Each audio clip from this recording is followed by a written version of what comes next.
Bueno, ¿cómo escaparemos? Segunda parte de este tema que comenzamos el jueves pasado a las 20 horas, también con dificultades, también como hoy, para conectarnos vía internet. Y el subtítulo que le pusimos a este título, valga la redundancia, no hace falta hacer mucho para perder lo más importante. No sé si te diste cuenta de eso.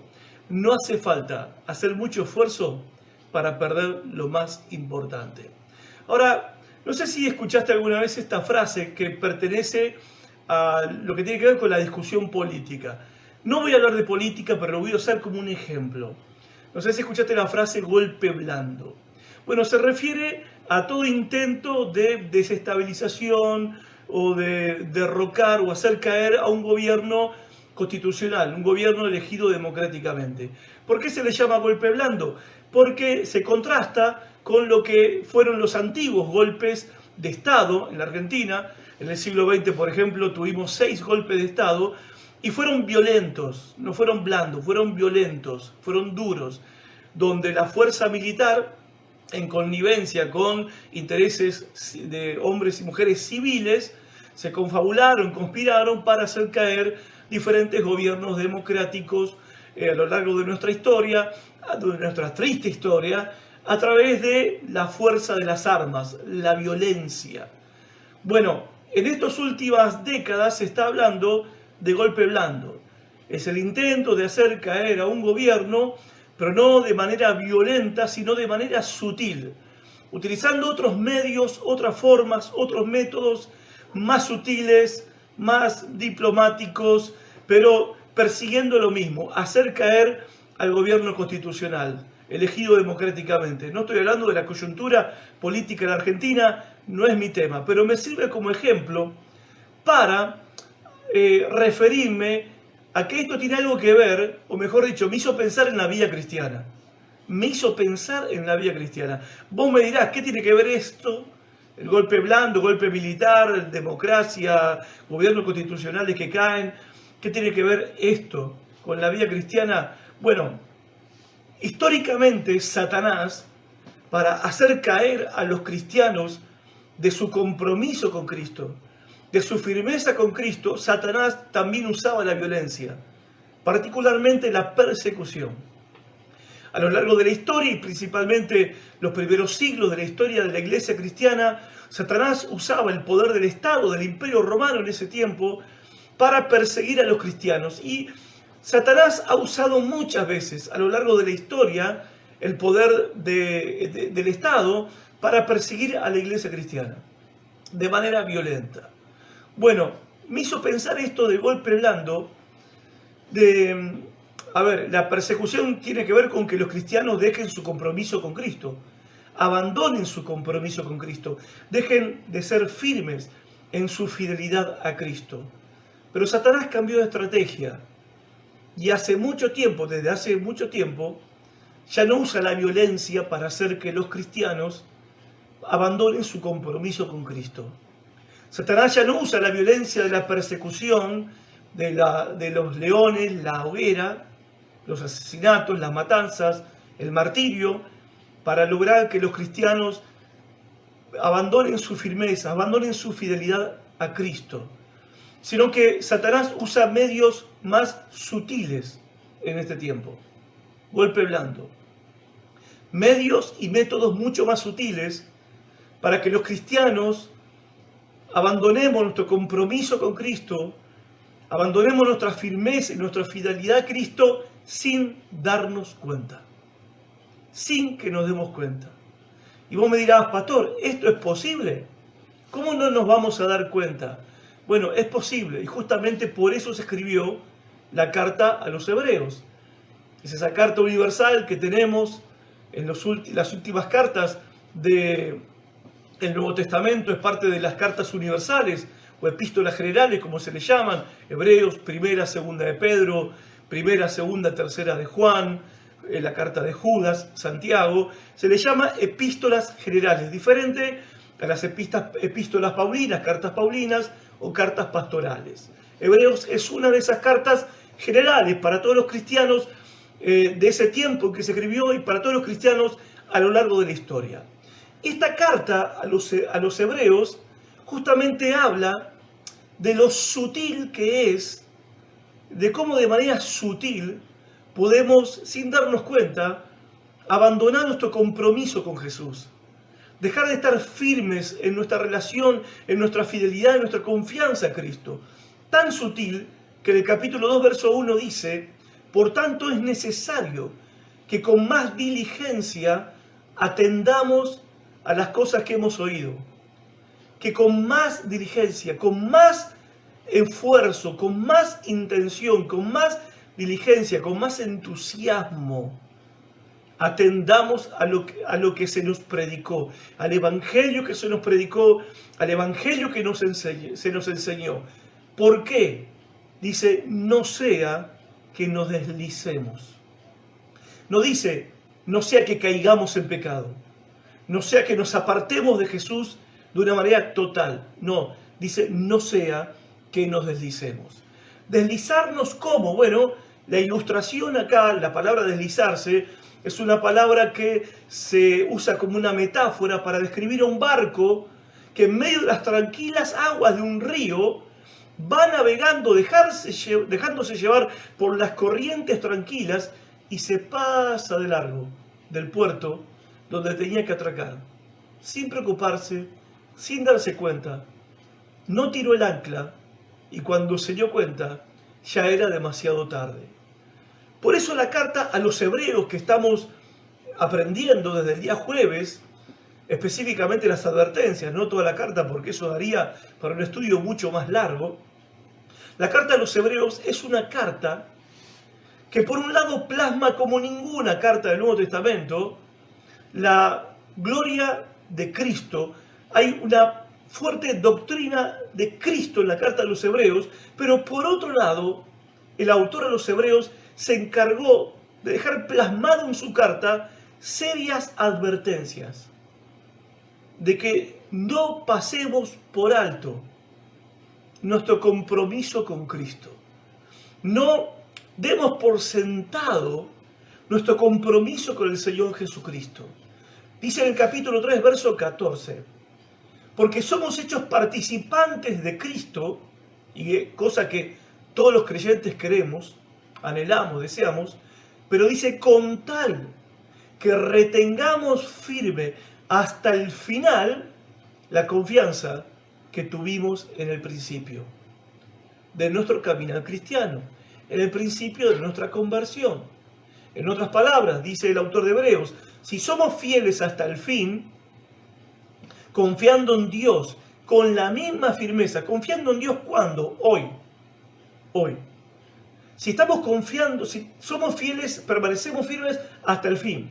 Retenemos firme hasta el fin. La misma confianza que tuvimos en el principio, si la tenemos hoy y la logramos tener hasta el fin, cuando creímos en Él, entonces tendremos parte en todo lo que le pertenece a Cristo. ¿Qué está diciendo? Que la misma confianza que depositaste en Jesús, el mismo compromiso que hiciste con Cristo, el primer día que le entregaste tu vida, el primer día que te convertiste a Cristo, que decidiste convertirte en un seguidor de Cristo, en un discípulo de Cristo, si esa confianza de ese principio la mantenés hoy y la retenés hasta el final, vas a participar del reino de Cristo.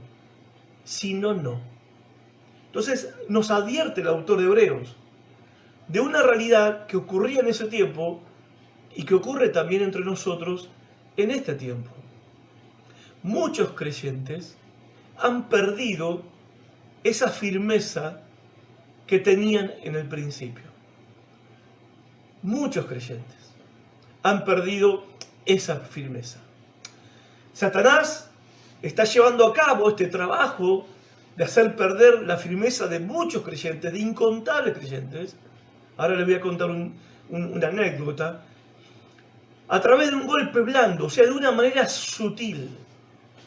De una manera tal que esos creyentes, que ya no tienen la misma confianza del principio, el mismo compromiso del principio, que ya no tienen la misma firmeza que el principio, ni siquiera se dan cuenta que no la tienen. Ni siquiera se dan cuenta que ya no son fieles a Cristo como lo fueron en el principio. que ya no aman a Cristo con la devoción con que lo amaban en el principio, que ya no lo siguen con pasión, con esa pasión con la que empezaron a seguirlo en el principio. Y esto es obra de Satanás en la mayoría de cristianos.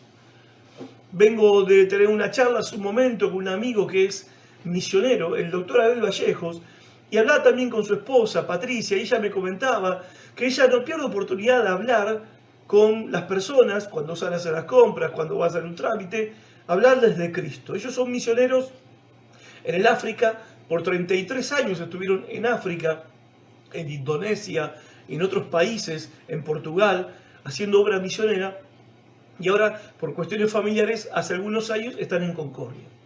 Y ella me contaba, él también me contaba, de que le hablan de Jesús a las personas y todas las personas le dicen que ya conocen la palabra, que creen en Jesús pero que no se congregan, que ellos alguna vez fueron a la iglesia, que se bautizaron, que fueron diáconos, que fueron líderes, que fueron pastores también, pero que ya no van a la iglesia, que ya no son ni pastores, ni líderes, ni diáconos, pero que creen en Jesús, que creen en Jesús. Bueno, esto es un claro ejemplo de lo que está pasando hoy en día y es lo que habla la carta a los hebreos. Son creyentes que ya no tienen la firmeza, el compromiso, el amor, la pasión, la obediencia por Cristo que tuvieron al principio. Bueno, no sé si decir son creyentes, son personas que ya no están caminando con Cristo como caminaron en el principio y no se dan cuenta de que ya han dejado de amar a Cristo, de seguir a Cristo, de estar comprometidos con Cristo, de estar firmes en Cristo y de ser fieles a Cristo. No se dan cuenta. Se deslizaron como el barco, se deslizaron como cuando viste el anillo, o cualquiera, te queda un poco grande y lo perdés y no te diste cuenta. Y lo buscás en la pileta del baño, donde lavas las manos, en la cocina, si lavaste los platos, no sé, lo buscás por todos lados. Y porque no te diste cuenta que lo perdiste, se deslizó. Justamente lo que está diciendo acá el autor de Hebreos, que bueno, ya es malo perder la firmeza en Cristo que tuvimos al principio, ya es malo dejar el compromiso con Cristo que tuvimos al principio, ya es malo dejar de amar a Cristo como lo amamos al principio, dejar nuestra pasión por Cristo que tuvimos en el principio, eso ya es malo, pero aún peor todavía es no darse cuenta que eso te está pasando. Es peor. Por eso en Hebreos lo que encontramos son advertencias en la carta a los Hebreos. 6 en total. Puede que haya alguna más, yo encontré 6. Ahora, ¿para qué sirven las advertencias? Claro, el jueves pasado vimos 2. Pueden ver el video del jueves pasado, cómo escaparemos, primera parte. Hoy vamos a ver 2 más y el jueves que viene las últimas 2. Son 6 en total. 6 advertencias. Ahora, ¿para qué sirven las advertencias? Bueno, para 4 cosas por lo menos. Primero, para que estemos atentos. Segundo, para que hagamos algo al respecto. Tercero, para que no nos sorprendamos cuando no sucedan las cosas. Y cuarta razón, para la que ser una advertencia bíblica, una advertencia de la palabra de Dios, escuchen, es para evitar el juicio de Dios, para evitar la ira de Dios. Miren lo que dice Segunda de Crónicas 19:10. En cualquier causa, le está hablando Dios a los jueces de Israel en el tiempo del Antiguo Testamento. En cualquier causa que viniere a vosotros, de vuestros hermanos, con alguna situación, pleito entre ellos, dice el consejo divino, el consejo de Dios, les amonestaréis para que no pequen contra Dios. Para que no pequen, amonestá a tus hermanos, para que no pequen contra Dios, para que no venga ira sobre ustedes y sobre vuestros hermanos. Amonesten a sus hermanos, que arreglen sus asuntos, se lleven bien y se lleven en paz, para que no pequen contra Dios, porque si pecan contra Dios, les advierto que la ira de Dios el juicio de Dios va a venir sobre ustedes. Entonces, ¿para qué sirven las advertencias bíblicas? Primero, para estar atentos. Segundo, para que hagamos algo al respecto. Tercero, para que no nos sorprenda cuando nos pasan las cosas, no nos sorprendamos. Y cuarto, para que evitemos el castigo o el juicio de Dios.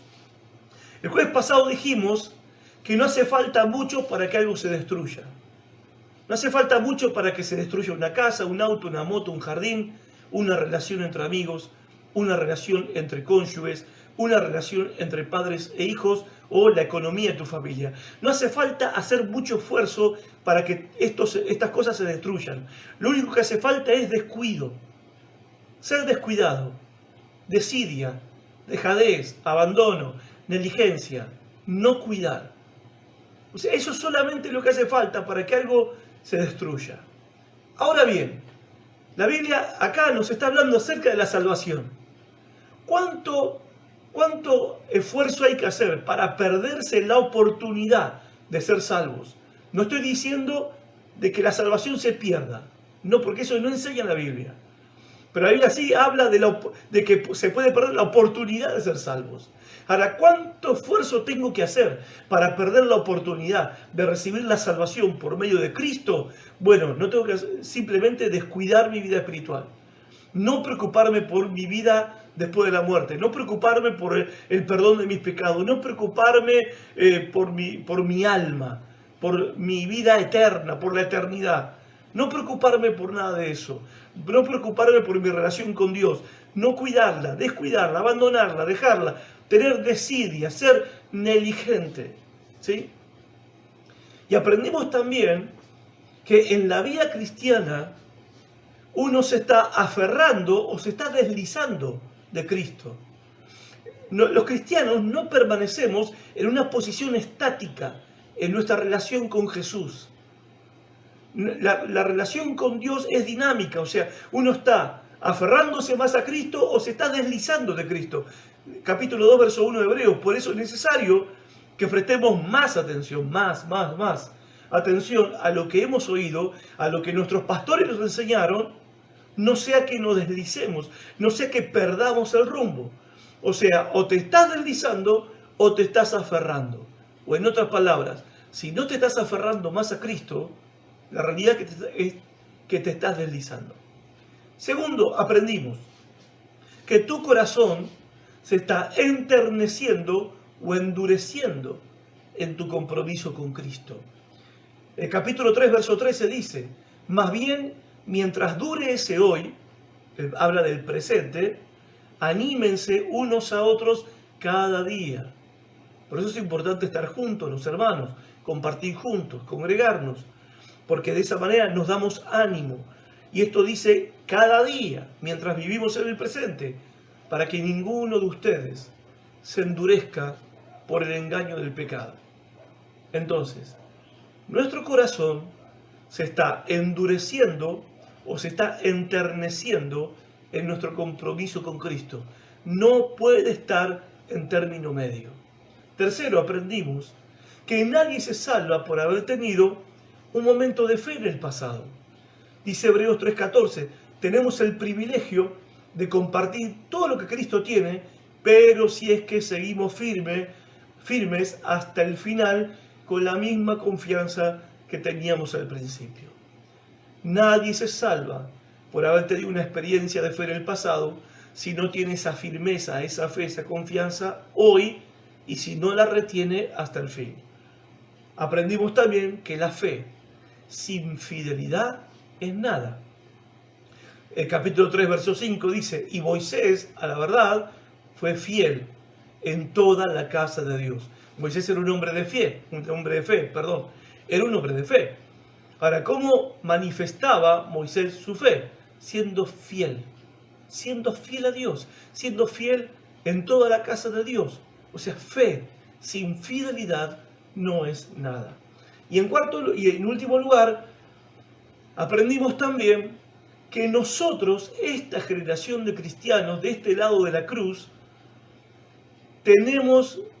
nosotros tenemos que responder ante Dios mucho más que los antiguos creyentes. Nosotros tendremos que responder ante Dios más que los antiguos. Vos me dirás, ¿por qué? Bueno, el capítulo 2, verso 2 al 4 dice: porque si el mensaje anunciado por los ángeles tuvo validez, ese es el mensaje que recibieron los antiguos, en el antiguo pacto, el Antiguo Testamento. Si el mensaje que fue anunciado por los ángeles tuvo validez, y toda transgresión en contra de ese mensaje y desobediencia en contra de esa ley de Dios recibió su justo castigo, ¿cómo escaparemos nosotros si descuidamos una salvación tan grande? Esta salvación fue anunciada primeramente por el Señor Jesús, y los que la oyeron, los apóstoles, no la confirmaron a nosotros por medio de lo que escribieron en el Nuevo Testamento. A la vez Dios ratificó el testimonio de estos predicadores, de estos apóstoles, con señales, prodigios y diversos milagros y dones distribuidos por el Espíritu Santo según su voluntad. ¿Qué está diciendo acá el autor de Hebreos? Porque aprendimos que esta generación va a tener que responder ante Dios más que los antiguos creyentes del antiguo pacto, del Antiguo Testamento. ¿Por qué? Porque al que mucho se le da, mucho se le demanda. Nosotros la revelación que conocemos de la verdad de Dios, la conocemos por parte del Señor Jesucristo, por parte de los apóstoles de Cristo y por parte de los predicadores que siguieron predicando después de ellos y los que vinieron después de ellos y los que a través de los siglos ofrendaron sus vidas para predicar el Evangelio y llegar con el Evangelio hasta lo último de la tierra, que es Tierra del Fuego, allá en Ushuaia, ¿sí? Y hemos sido testigos, porque ninguno de nosotros no puede decir que Dios no le ha respondido una oración, que Dios no le haya sanado, que no hayamos sido testigos de milagros.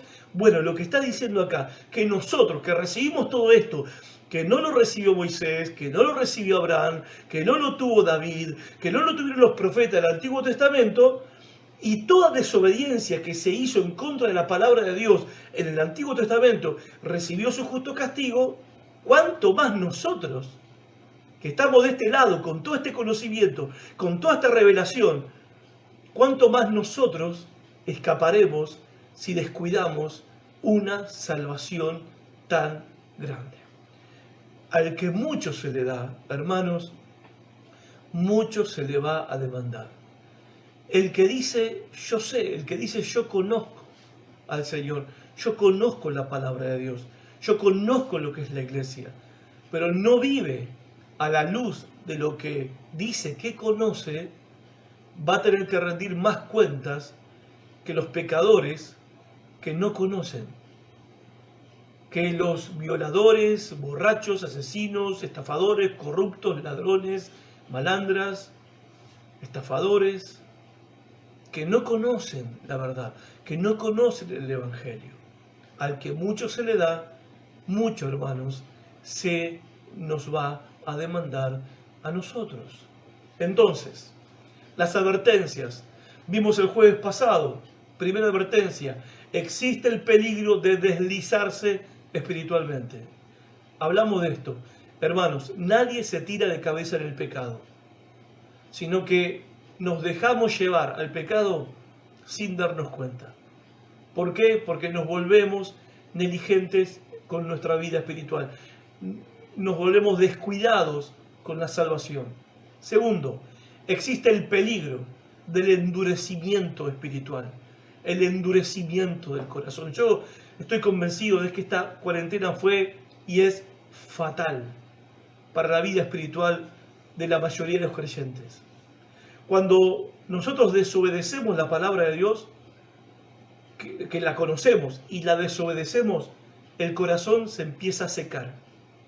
El endurecimiento del corazón del que habla Hebreos capítulo 3, verso 15, se endurece porque el corazón se empieza a secar, empieza a perder esa frescura de la vida espiritual, se empieza a secar, se seca la vida espiritual y no te das cuenta. Cualquier desobediencia, gente, lleva al endurecimiento del corazón. Obvio, no se endurece por un pecado, sino que uno y otro, una desobediencia, otra desobediencia y otra desobediencia.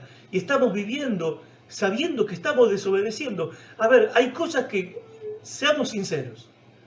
Hay cosas que como creyentes que sabemos que lo manda la palabra de Dios y no las estamos haciendo.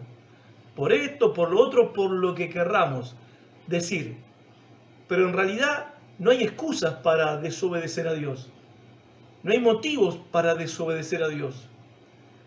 Y sabiendo que estamos desobedeciendo, eso está haciendo un proceso en el corazón de los creyentes. Endurecimiento, apatía, indiferencia espiritual, apatía espiritual, enfriamiento espiritual. Y esto va llevando el corazón al endurecimiento. ¿Por qué? Porque cuando el corazón se endurece por la desobediencia, Dios se aleja de ese corazón.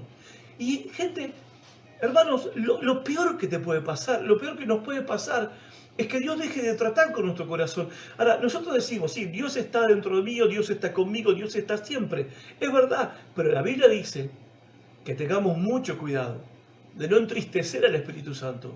Porque cuando entristecemos al Espíritu Santo con nuestras actitudes, con nuestra desobediencia, sabiendo lo que la palabra de Dios nos manda y de este tiempo no la estamos obedeciendo, entonces entristecemos al Espíritu Santo, que es Dios, y Dios deja de obrar en el corazón, a menos que nos arrepintamos.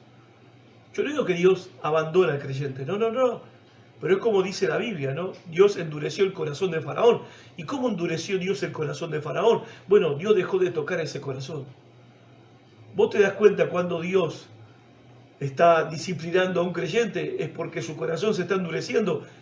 Es Dios que está dejando de tocar ese corazón. Es la tragedia más grande que nos puede ocurrir como creyentes. Ahora, ¿por qué Dios deja de hacer eso? Deja de tocar el corazón de un creyente por la desobediencia. La desobediencia endurece el corazón. Tercer peligro, tercera advertencia, mejor dicho. Existe el peligro de la pereza espiritual. Hebreos 5:11 dice: nos gustaría decir mucho más sobre este tema, pero es difícil de explicar. Sobre todo porque ustedes son torpes espiritualmente y tal parece que no escuchan. Fuertes las palabras del autor de Hebreos, ¿verdad? Capítulo 6, verso 12 dice: no sean perezosos, más bien imiten a quienes por su fe y paciencia heredan las promesas. Estos creyentes a quienes se les dirige la carta, y por extensión esta carta también se dirige a nosotros, estas verdades eran para ellos, para esos hermanos nuestros, pero también son para nosotros. Estos creyentes escuchaban la enseñanza del Evangelio, escuchaban la predicación del Evangelio, pero tardaban en responder a la enseñanza. Tardaban en responder al Evangelio. Es como que estaban adormecidos. ¿Viste cuando te levantás dormido, estás tan variante, tus movimientos son torpes, estás lento? Bueno, así me pasa a mí cuando me levanto así de repente, ¿no? En medio de la madrugada por algo, me choco las cosas y pateo la pata de la cama. Ahora, está hablando de creyentes que tienen un problema, son lentos para actuar. Para actuar como un cristiano tiene que actuar. No es que andan así por la vida, no, está hablando espiritualmente hablando, perdón. O sea, lentos para actuar, vivir como cristianos. Están adormecidos en su vida espiritual. Están que escuchan la palabra, escuchan la enseñanza, escuchan los videos, escuchan la radio, escuchan al pastor el domingo, escuchan, pero tardan en responder al mensaje que escuchan. Uno podría decir, bueno, pastor, pobres hermanos, ellos necesitan ayuda. Bueno, sí necesitan ayuda, pero quizás no la ayuda que nosotros pensamos que necesitan o que necesitamos nosotros. ¿Cuál era la ayuda que el autor de Hebreos le está dando? Advertencias. Le está advirtiendo. Y eso es una ayuda. Pero, gente, es una gran ayuda que se nos advierta del peligro de la pereza espiritual. Es de una gran ayuda porque no lo advertimos cuando nos ponemos espiritualmente perezosos, espiritualmente lentos. No lo advertimos cuando estamos espiritualmente adormecidos, no lo advertimos, por eso es de gran ayuda. La mejor ayuda que nos pueden dar es que nos adviertan de este peligro. Ahora, esto, hay dos expresiones acá en el capítulo 5 verso 11, el capítulo 6, verso 12, que el autor de Hebreos los hace responsables a ellos de su adormecimiento espiritual, de su lentitud para actuar como cristianos. Los hace responsables. ¿Y en qué nos damos cuenta que los hace responsables? Porque en el capítulo 5, verso 11 dice, se han vuelto o se han hecho tardos para oír. Ustedes se hicieron torpes, se hicieron lentos, ustedes se adormecieron a sí mismos, os habéis hecho tardos para oír, torpes para oír, lentos, perezosos. Capítulo 6, verso 12, no os hagáis perezosos, como se estaban haciendo ellos mismos, a ellos mismos, hermanos. O sea, la pereza espiritual es un peligro en la vida cristiana. Es un peligro que todos enfrentamos. Guarda, yo no estoy hablando desde arriba de un pedestal. No, es un peligro al que todos los cristianos estamos expuestos. Y es bueno, necesario, saludable que se nos advierta de este peligro. ¿Por qué? Porque justamente no nos damos cuenta de que estamos en esta situación. Ahora, es una situación donde no somos víctimas. Es una situación donde somos responsables. Y para decirlo de otra manera, donde somos culpables de esto. Miren lo que dice el Señor Jesús en Lucas 12:56. Le dice a los líderes judíos, necios, saben interpretar las señales del clima en la tierra y en los cielos, pero no saben interpretar los tiempos presentes. Ustedes que son los espirituales del pueblo de Israel, le está diciendo el Señor Jesús a los líderes judíos. Ustedes que son los espirituales. Bueno, ustedes saben hablar de las cosas que pasan en el mundo. Saben del clima, saben de economía, saben de política, saben de fútbol, saben de todo. Ahora, ¿no saben en qué tiempo espiritual estamos viviendo? ¿No se dan cuenta de la oportunidad espiritual que tienen? Que Dios envió a su propio Hijo. Y ese Hijo que Dios envió soy yo. O sea, Jesús les está diciendo, ¿no se dan cuenta quién soy yo? ¿No se dan cuenta de la oportunidad que ustedes están teniendo ahora? Tan lentos son para darse cuenta, tan torpes son para darse cuenta, debiendo darse cuenta, debiendo despertar, debiendo ser atentos, rápidos para comprender, para entender, para creer que yo soy el Hijo de Dios, soy el Mesías prometido a través de los profetas del antiguo pacto. Le dicen necios, hipócritas, ¿cómo no se dan cuenta?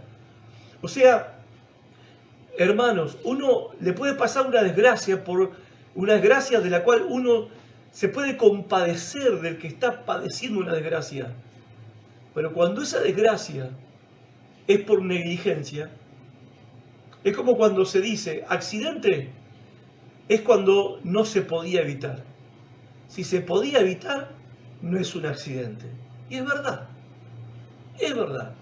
La pereza espiritual se puede evitar. Ahora, si no evitamos la pereza espiritual, somos responsables de eso. Por eso el autor de Hebreos advierte a los creyentes.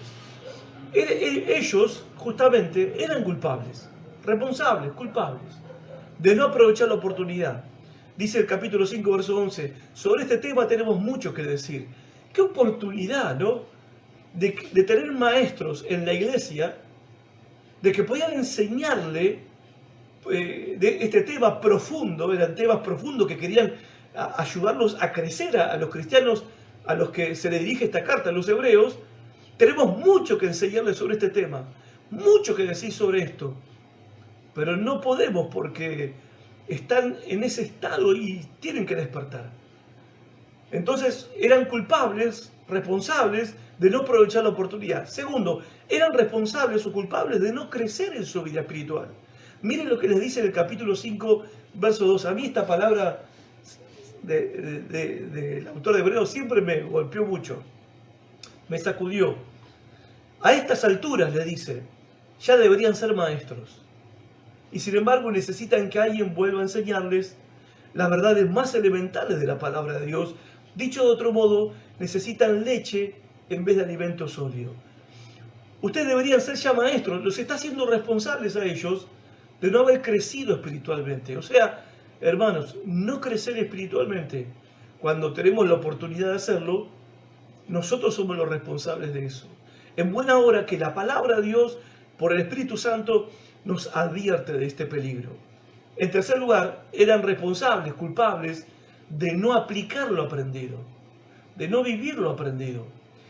El Señor Jesús en Juan 6:13 le dice a los discípulos, después de haber hecho el milagro de multiplicar los panes y los peces y que la multitud reunida había comido hasta saciarse, le dice a los discípulos que recojan en cestas lo que había sobrado. Dice el 13, recogieron pues y llenaron 12 cestas de pedazos que de los 5 panes de cebada sobraron a los que habían comido. Jesús les dice a ellos, recojan lo que sobró, tómenlo para que no se pierda. Y ellos recogieron, ¿sí?, de lo que había sobrado y lo guardaron, lo atesoraron. La Biblia dice que la palabra de Dios es el pan que da vida. No solo de pan vive el hombre, sino de toda palabra que sale de la boca de Dios. ¿Qué significan estas palabras de Jesús? ¿Qué aprendemos de esta palabra de Jesús? Estas palabras de Jesús y la actitud de los discípulos. Que la verdad, que es el pan de la palabra de Dios, la verdad que no se recoge, la verdad que no se guarda, se pierde. La verdad que no se aplica a la vida espiritual, se olvida y se pierde. Y de eso los creyentes somos responsables. Eso no es una tragedia, no es una desgracia, no es un accidente, sino es por causa de la pereza espiritual, lo cual es el tercer peligro sobre el cual les advierte acá el autor de Hebreos. Entonces, en conclusión con este punto podemos decir, si te aferrás a Cristo, sos salvo. Si no te aferrás a Cristo, o si no estás aferrado a Cristo hoy, como en el principio, aún la oportunidad para ser salvos se pierde. Lo que no se recoge, lo que no se aplica, se pierde. Lo mismo sucede con la salvación del alma. ¿Estoy diciendo que la salvación se pierde? No. Es que si te aferrás a Cristo, sos salvo. Pero si dejaste de aferrarte a Cristo, significa que la oportunidad de salvarte la estás desechando. La estás desechando. Porque tu falta de firmeza hoy, de fidelidad hoy, de compromiso hoy, revela que nunca en verdad recogiste, guardaste en tu corazón la verdad de la palabra de Dios. No se pierde la salvación, pero podés perder la oportunidad de aferrarte a Cristo y de ser salvo, de ser salva. Aún cuando hace años estás en la iglesia, quizás pensando de que tenés la salvación asegurada, bueno, como dice el apóstol Pablo, y estamos haciendo hoy, examinemos cómo estamos en nuestra firmeza con Cristo, nuestro compromiso con Jesús, nuestra fidelidad con Jesús. Y en cuarto y último lugar, la cuarta advertencia, existe el peligro del conocimiento sin fruto.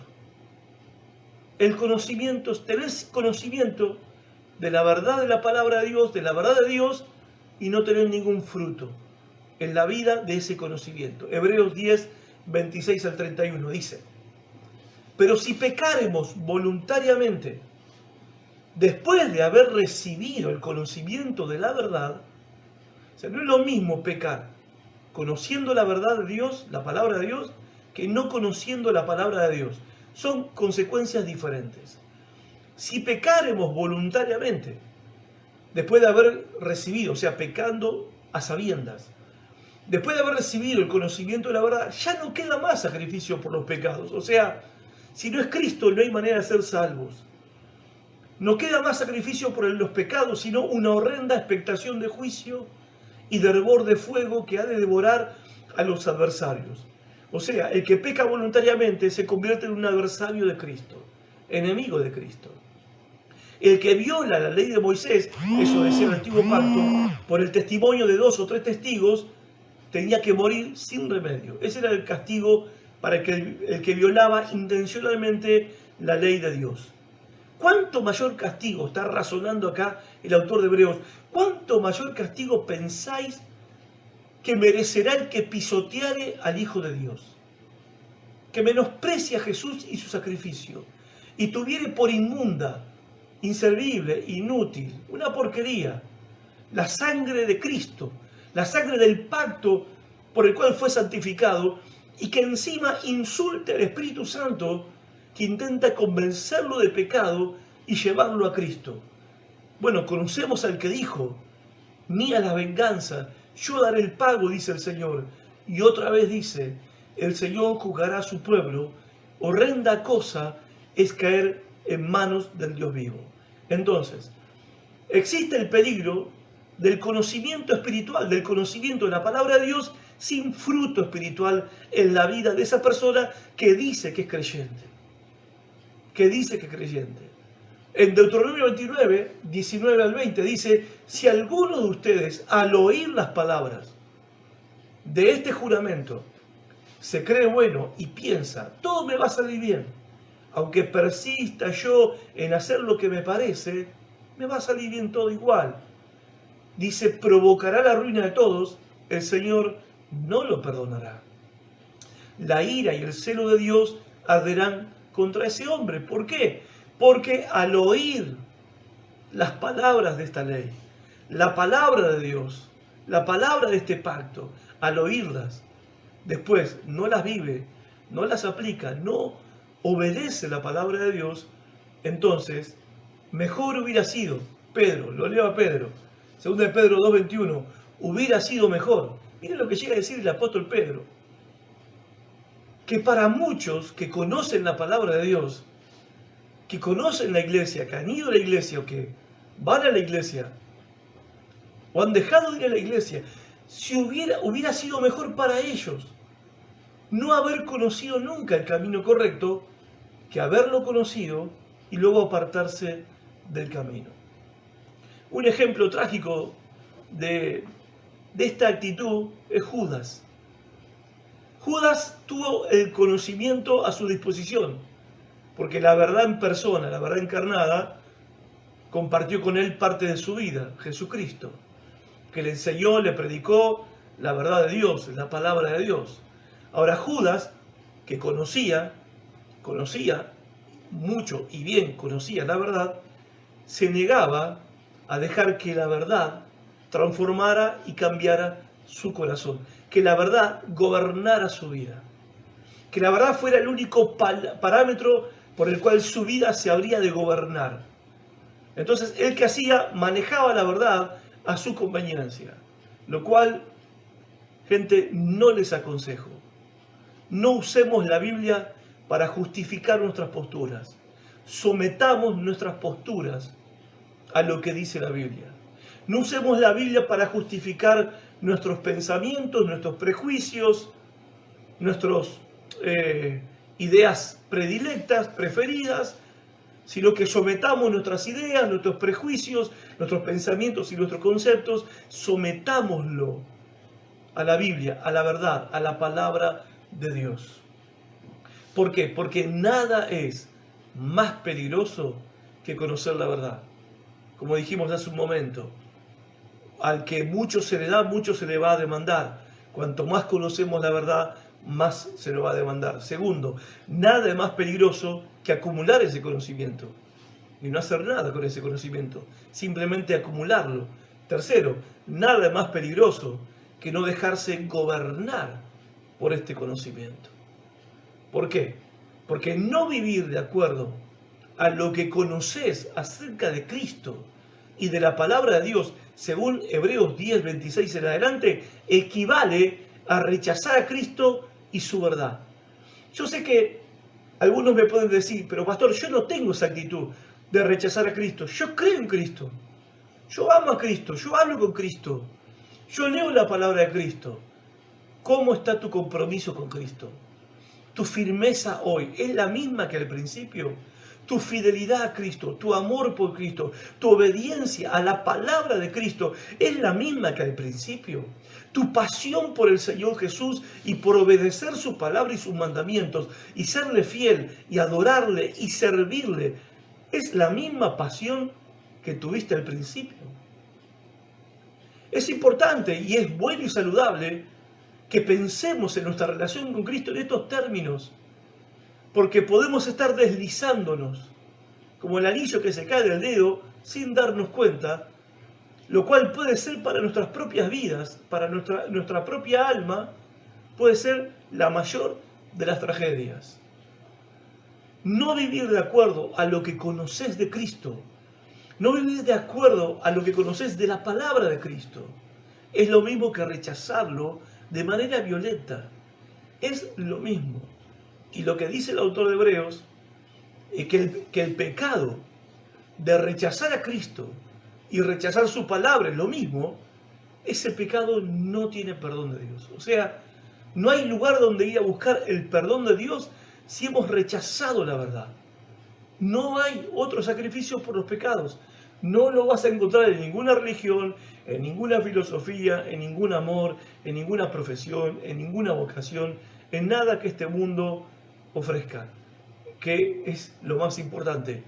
No lo vas a encontrar, el perdón de tus pecados y la salvación de tu alma. Por eso, en conclusión, aprendimos el jueves pasado y este jueves y el jueves que viene vamos a terminar esta serie, que existen peligros en la vida espiritual. Existen peligros, ¿viste? Vos vas por la ruta y en la ruta hay carteles que te advierten del peligro, curva pronunciada, ¿sí? No dar vuelta en U, acá bajar la velocidad, animales que se cruzan en la ruta. Son señales de advertencia. ¿Para qué? Para que no te ocurra una tragedia. En la vida cristiana existen peligros. En el caminar cristiano, en la carrera que es la vida cristiana, existen peligros. Y de esos peligros, la palabra de Dios nos advierte. Peligro número 1, el peligro de deslizarnos espiritualmente. Peligro número 2, el endurecimiento del corazón en nuestro amor, relación, compromiso con Cristo, fidelidad a su palabra. Tercer peligro, el peligro de la pereza espiritual. Lentos para actuar como cristianos, como adormecidos. Y el cuarto peligro, el peligro del conocimiento sin fruto. Quizás te preguntes, pastor, ¿qué estás persiguiendo con estas enseñanzas, con estas charlas? Persigo que todos podamos hacer lo que la Biblia nos aconseja que hagamos, un examen espiritual de nuestras propias vidas. Y con esto yo termino y los quiero dejar con esta reflexión final. Segunda de Corintios 3:5 dice el apóstol Pablo, examínense a ustedes mismos y pónganse a prueba para ver si están firmes en su fe. Yo pretendo ayudarte a través de la palabra de Dios. Pretendo que la palabra de Dios, y espero que la palabra de Dios produzca lo que promete que va a producir en tu corazón y lo que produce en el mío cuando la leo, la estudio y la predico. Ahora, el objetivo, el fin de esto es que podamos hacer un sincero examen de nuestra propia vida espiritual. Cada uno, esto ya es, cada uno, examínense a ustedes mismos. Lo cual podría decirse de otra manera, no podemos juzgar la vida espiritual del otro. ¿Ok? No podemos nosotros juzgar la vida espiritual del otro. Juzguémonos a nosotros mismos. Examinemos nosotros mismos nuestra propia vida espiritual. Pongámonos a prueba con esta enseñanza que hemos recibido y la del jueves pasado y la del jueves que viene. Usemos la verdad de la palabra de Dios para ponernos a prueba, para examinar nuestra vida, para ver si estamos firmes en la fe de Cristo. Porque en últimas, gente, hermanos, amigos, no hay nada más importante que estar firmes en la fe de Cristo. Porque por esa fe, solo por esa fe, en Cristo vamos a ser salvos para toda la eternidad. Pensalo y haz este ejercicio, haz el examen, probate a vos mismo. Y si algo hay que cambiar y corregir y de algo te tenés que arrepentir, hacelo y volvé a estar firme con Cristo, con la firmeza que tuviste hasta en el principio, firmeza que Dios quiere que tengas hasta el final. Dios los bendiga. Gracias por estar de ese lado. Compartí esta enseñanza. Quizás muchos de tus contactos, lo digo siempre, necesiten escuchar estas palabras. Dios los bendiga. Chao.